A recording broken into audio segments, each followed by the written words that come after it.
अस्सलाम वालेकुम dear student. जैसे कि आप जानते हैं कि हम रुमाना हुसैन का 2021 का एक आर्टिकल डिस्कस कर रहे हैं। आर्टिकल का नाम है reed pen to digital art, the journey of illustrations for children Urdu books. और इसके अंदर आज हम देखेंगे कि हमारे यहाँ बुनियादी तौर पे मसाइल क्या हैं जिसकी वजह से हम बच्चों के लिए उर्दू में लिखते नहीं हैं और किताबें पब्लिश नहीं कर पाते, या ज़्यादा से ज़्यादा राइटर्स जो हैं वो आगे नहीं आते और बच्चों के लिए इंटरेस्टिंग किताबें लिखने को तैयार नहीं होते और पब्लिशर उनकी पब्लिशिंग करने के लिए तैयार नहीं होते। तो रुमाना ने आइडेंटिफाई किया है कि ये मसला मौजूद है। बुनियादी तौर पे रुमाना का कहना ये है कि हमारे आर्ट कॉलेजेस के अंदर जो है इलस्ट्रेशन और डिज़ाइन जो है वो सिखाया जाता है, पर हमारे पब्लिशर आर्टिस्ट को हायर नहीं करते। उसकी जगह वो टेक्नीशियंस को हायर करते हैं, जो कि किसी भी फ़ॉरेन किताब के अंदर से इलस्ट्रेशंस लेते हैं, उनको फ़ोटोशॉप में थोड़ा बहुत उनकी कलर स्कीम, उनकी फ़ॉर्म को चेंज करते हैं और वही इलस्ट्रेशंस जो हैं कहानियों में इस्तेमाल कर लेते हैं। डेफ़िनेटली एक आर्ट स्कूल से पढ़ा हुआ आर्टिस्ट जब इलस्ट्रेशन बनाता है तो कहानी को एक अलग तरीके से परसीव करता है, उसमें इन्वॉल्व होता है और उसमें एस्थेटिक और अपने आर्ट और अपने आइडियाज़ को सामने लेकर आता है। सो बुनियादी तौर पे जब हम किसी भी बाहर की किताब से या इधर-उधर से इलस्ट्रेशंस लेते हैं और उनको थोड़ा बहुत चेंज करके कहानी की किताबों में डाल लेते हैं, तो हम इसे प्लेजरिज्म कहते हैं, जो कि बुनियादी तौर पे कॉपीराइट की वायलेशन है। लेकिन हमारे यहाँ ये बच्चों की किताबों में बिलखसूस आपको आम नज़र आएगी। इसका नुकसान क्या है? इसका नुकसान ये है कि जो हमारे बच्चे इन किताबों को पढ़ते हैं, वो अपने कल्चर से जो है उनको अवेयरनेस नहीं हो पाती। वो अपने आप को नहीं पहचान पाते, इस मुल्क को नहीं पहचान पाते, हमारे आइडियाज़ को नहीं पहचान पाते। जो आर्टिस्ट एक बहुत ही यूनिक तरीके से एक किताब के अंदर इलस्ट्रेशन बनाते हुए उन आइडियाज़ को प्रेज़ेंट करता है। और अपनी आइडेंटिटी को पहचानने में उन्हें दिक्कत होती है जब अजीबो-गरीब जगह से इलस्ट्रेशंस जो हैं ली जाती हैं और उनको वहाँ पे पोस्ट कर दिया जाता है। ये इलस्ट्रेशंस जो हैं क्यों मसाइल पैदा होते हैं कि हमारी उर्दू की किताबें बच्चों के लिए इतनी कम होती जा रही हैं। रुमाना का अपना एक्सपीरियंस बताता है कि कोई भी जो इस वक़्त पब्लिशिंग कंपनी है जिनके साथ रुमाना ने 60 से ज़्यादा किताबें लिख दी हैं, उनमें से कोई भी ये टास्क उठाने को तैयार नहीं है कि इसकी फाइनेंशियल लायबिलिटी क्या होगी और ये वायबल होगा भी या नहीं होगा।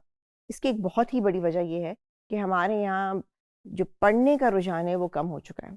अब अगर किताबें बन भी जाएँ तो उनको खरीदने वाला कोई नहीं है। और उनको कौन खरीदेगा, कौन पढ़ाएगा, कौन पढ़ेगा, ये बहुत बड़ा मसला है। सो जो हमारे पास अवेलेबल किताबें हैं बच्चों की और इलस्ट्रेशन की जो हमारे पास फैसिलिटीज़ मौजूद हैं आपके इलस्ट्रेटर के लिए, अब वो कुछ फैसिलिटीज़ ऐसी भी हैं जो कि आपको वर्ल्ड वाइड फ्री अवेलेबल है और उनकी वेबसाइट हैं जैसे अपवर्क है, गुरु है, वहाँ जाके इलस्ट्रेटर जो हैं बहुत ही आसानी से ओरिजिनल आर्ट वर्क डेवलप कर सकते हैं। पर उनका ज़्यादा एम्फेसिस ये होता है कि वो किसी फ़ॉरेन कंपनी के साथ काम करें जहाँ उन्हें बेहतर पैसे मिल सकें, जहाँ उन्हें बेहतर जो है रेवेन्यू मिल सके।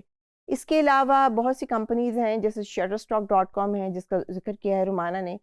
ये high definition HD royalty free जो सॉफ्टवेयर है, इसके अंदर बहुत से स्टॉक्स अवेलेबल हैं तस्वीर के, जिनको आप अपने कल्चर के मुताबिक चेंज कर सकते हैं और उसके अंदर उनकी ड्रेसेस, उनकी ज्वेलरी, वो तमाम चीज़ों को एडिट कर सकते हैं। सो ऐसे जो सॉफ्टवेयर फ़िलहाल अवेलेबल हैं हमें जो ऑनलाइन अवेलेबल हैं और फ्री अवेलेबल हैं, इससे भी इलस्ट्रेटर को एक वाइड वैरायटी ऑफ ऑप्शंस जो हैं वो अवेलेबल हैं। अब मसला ये कि किताबें क्यों नहीं बिकती और किताबें बिकेंगी नहीं, कोई उन्हें पढ़ेगा नहीं, तो किताबें लिखी कैसे जाएँगी, प्रिंट कैसे होंगी? हमारे यहाँ ओवरऑल ये देखा गया है कि जो रीडिंग की हैबिट है वो ख़त्म होती चली जा रही है और जिसकी वजह से जो हमारे किताब छापने वाले हैं उनको किताब छापने का या लिखने वाले को लिखने का जवाज़ नहीं मिलता। जो पेरेंट्स रिच भी हैं यानी फाइनेंशियली किताबों को अफोर्ड भी कर सकते हैं, वो भी उनकी प्रेफ़रेंस नहीं होती कि वो उर्दू की किताबों को लें और उसकी बच्चों के लिए एक अपनी लाइब्रेरी सेट करें घर में और वो उर्दू की किताबें उन्हें फ्रीक्वेंटली पढ़ाएँ।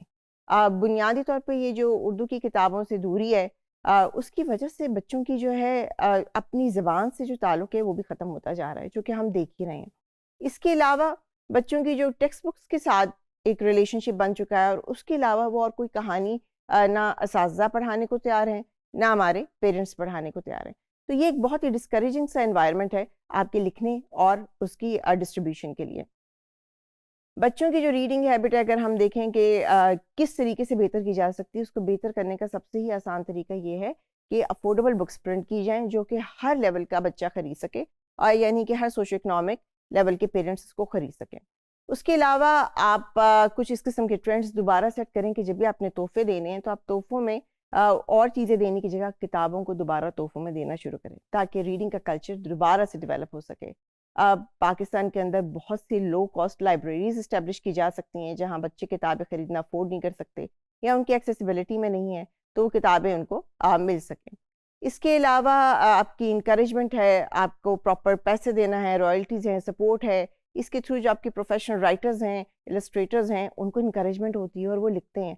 ये होना बहुत ज़रूरी है कि जो वो काम कर रहे हैं उसका उनको पैसा, उसकी उजरत मिले। बहुत ही कम टैलेंटेड लोग होंगे पाकिस्तान के अंदर जो इस वक्त इस फील्ड में आना चाह रहे होंगे।